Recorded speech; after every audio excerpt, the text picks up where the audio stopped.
Glory to Jesus Christ. Welcome back to another episode of City to Desert. And once again, we are picking up with our reading from the first volume of the Philokalia, and in particular, the writings of Evagrius of Pontus.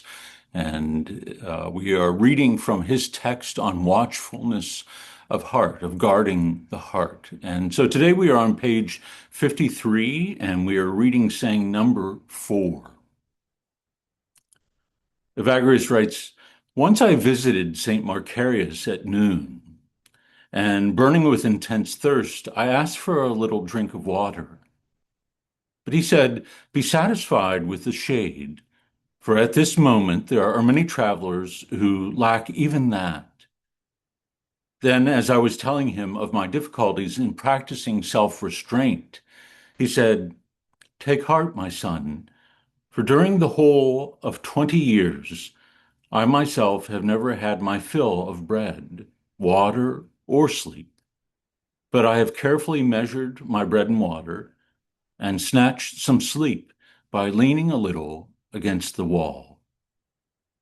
So, what we discover here in this saying is that Evagrius was a disciple of St. Makarios, and this would be in the 4th century in Egypt. And so he stops at his cell to seek counsel for the struggle that he's undergoing. And yet Evagrius recounts for us Macarius's first response when he asked for a little drink of water coming in out of the intense sun of Egypt. Often it was over 100 degrees there, and certainly traveling across the desert, even a short way, would leave one parched. And yet Macarius encourages him to remain steadfast and not simply seek to satisfy his thirst immediately, but to hold on to what is given in the moment. And that is simply the comfort and the coolness of the shade. To enter into a monk's cave or whatever their dwelling might be out of the sun would immediately drop the temperature significantly. And so Macarius, the ascetic that he is, in training Evagrius, tells him to put off the desire for something greater, even if it seems to be a small thing, for the taste of water. There are many, he tells him, who are traveling this day in the same sun, who do not even have what you have, which is the shade, the comfort and the coolness of the shade. And when Evagrius begins to speak to him about his trials and his disappointments in the spiritual struggle, Macarius offers him this teaching. I tell you, for 20 years, I've maintained a deep restraint in my fill of bread, water, and sleep.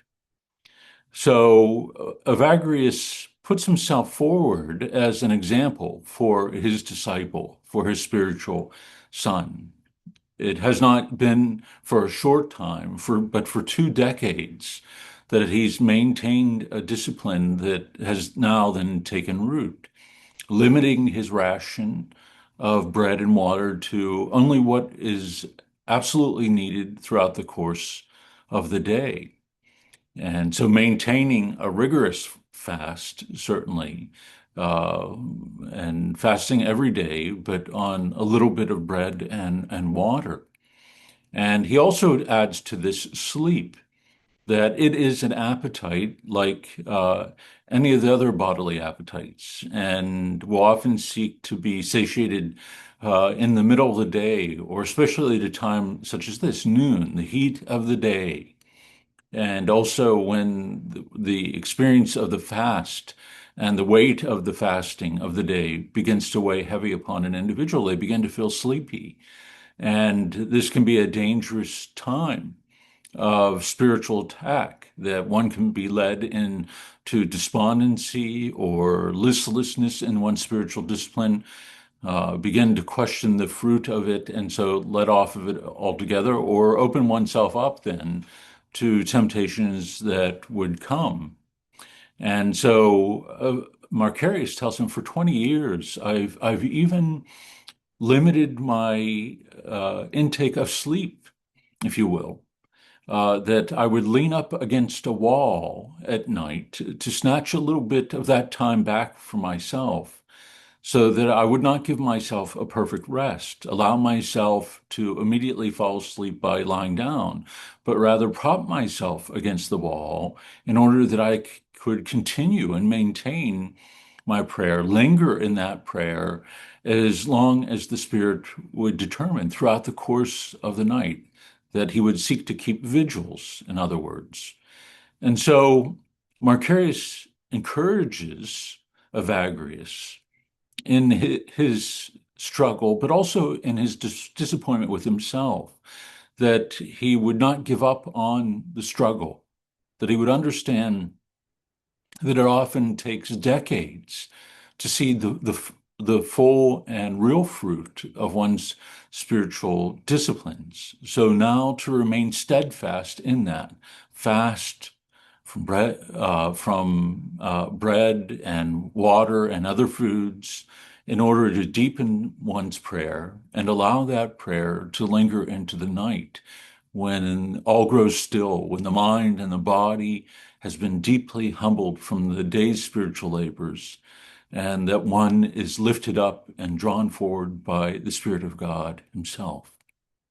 Thank you for listening. God bless you, and have a wonderful day.